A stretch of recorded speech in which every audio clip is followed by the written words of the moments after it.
Scorpio, welcome to your Venus love reading.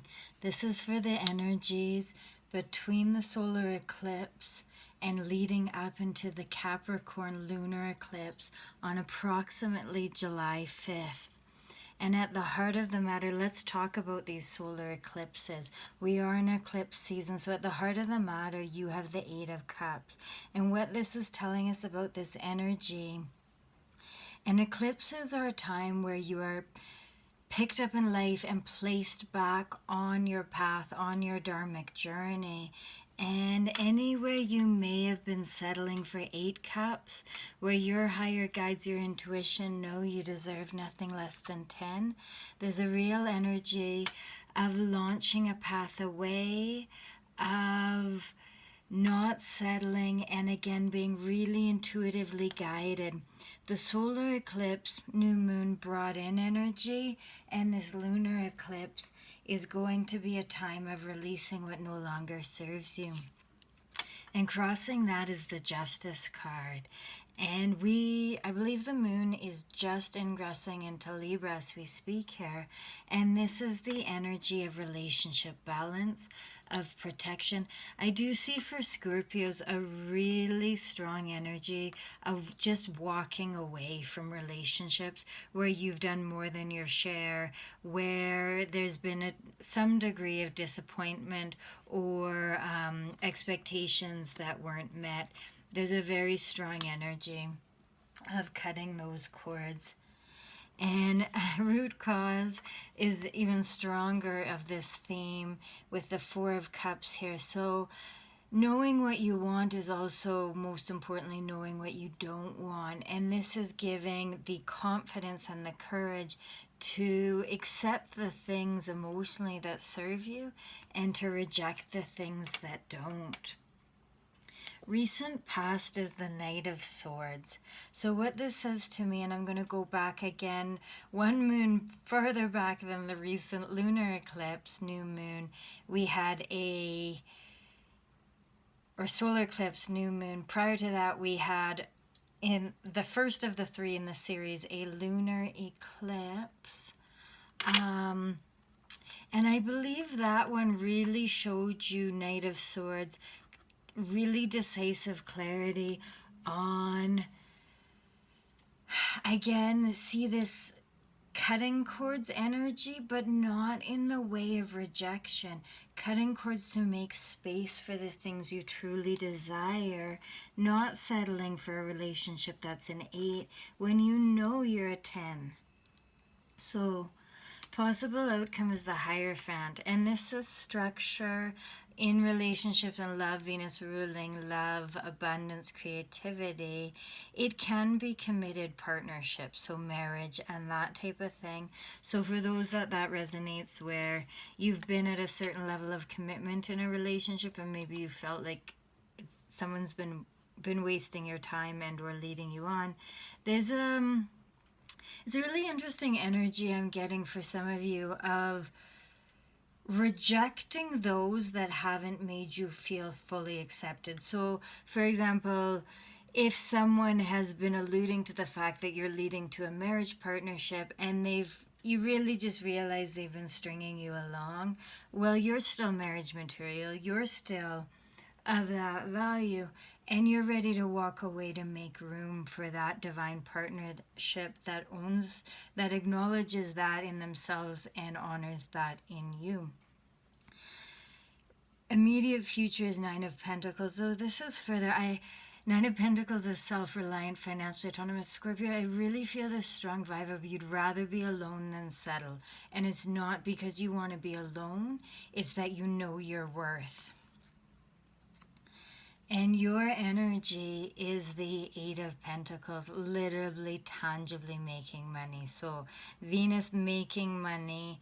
And the structures here, if this is in the context of a work or career dynamic, it's again knowing your worth and finding those structures, or self-employment, that type of thing. You're really just leaving anything behind that doesn't literally make you the money, that doesn't literally fulfill you, 10 of Cups style. You're you'd rather be alone than settled, because being alone isn't settling if you love yourself. Now, outside influence divine counterpart energy is beautiful in that it's the Lovers. And so your divine counterpart, again, the current divine counterpart that you're attracting, love and money here. The sun is shining. It's an equal partnership, honoring the yin and the yang in each other. And this is a 10. This is someone who truly honors you. In hopes and fears is your card, is the death card. So your hope is rising from the ashes like the phoenix. Your fear, of course, is you know how painful that is. You know all too well, but you're rising from the ashes, abundant, confident, strong, powerful, final outcome being the Emperor. So I believe, and again, I'm not an astrologer, I just follow it because it affects me as much as any of us. And as above, so below, I believe Mars is just about to enter Aries for about 6 months here. Aries energy, the Emperor, the strength, the courage, the power to charge forward into what you know you're worth, Scorpio. So clarifying your energy being the Eight of Pentacles. Literally, tangibly, you make the money. I'm also seeing this as if anyone had a career where there was a middleman, someone taking maybe too much credit for the work you do. This self-employment to Eight of Cups, it may be that you're now owning your own business. You're taking credit for your gifts entirely. No one's skimming off the surface is what I'm seeing there. So,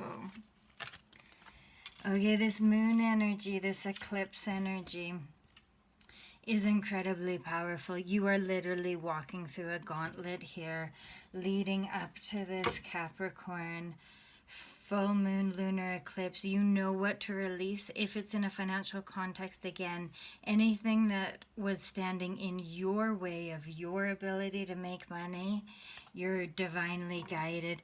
There's such a strong energy here with the lunar eclipses, moon energy.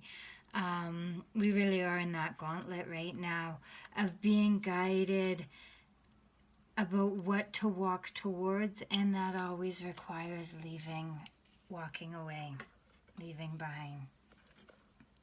But it's growth, it's shedding, it's molting the skin when the snake outgrows it, like the phoenix rising from the ashes. Beautiful. The Lovers, clarifying the Lovers being your divine counterparts energy, being the Ace of Pentacles. I see this really beautiful in that I think you have a lover, and if it's the first one you've had in this lifetime, Scorpio, you more than deserve this, who truly knows your worth. For some of you, I want to say finally, and that kind of makes me sad. Your divine counterpart really, really values you. I still want to say finally, and it's about time, but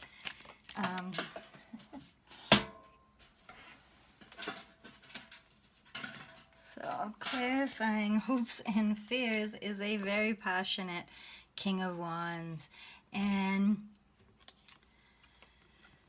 the King of Wands is passionate and powerful and owns his passion. And with the Death card, I do see that many of you have put to rest anything that was dampening your passion in the way of not letting you shine or not letting you have credit for what you deserve, for who you are, for your talents, gifts, and abilities.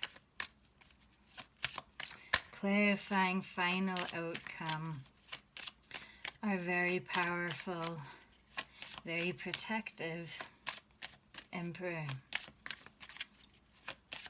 You're about to go after everything you've ever wanted, Scorpio.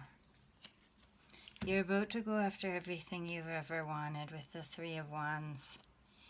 You know the ships you're waiting to come in. And the Three of Wands is absolutely beautiful, because what I always see, the meaning of this in the context of a relationship is two people that come together. This is when 1 + 1 = 3, because two people honor each other's strengths, encourage each other's growth, and bring out the best in each other. And or it's a representation of fertility, in that 2 of passion create 3. So manifestation, fertility, abundance is absolutely here for you. And the biggest message, the method to get there, is to trust your intuition on what to walk away from between now and the lunar eclipse, July 5th. Because that is when you've cleared the deck, you've made the space to be the emperor, to rise from the ashes in your magnificent, powerful glory. And anyone who doesn't respect a Scorpio's strength and abilities, well, number one, the Scorpio intuitively can sense that. So you're already a fool in that sense. And anyone who doesn't value a Scorpio truly doesn't know worth. And your divine lover, your divine counterpart, absolutely knows your worth. So love and blessings, Scorpio.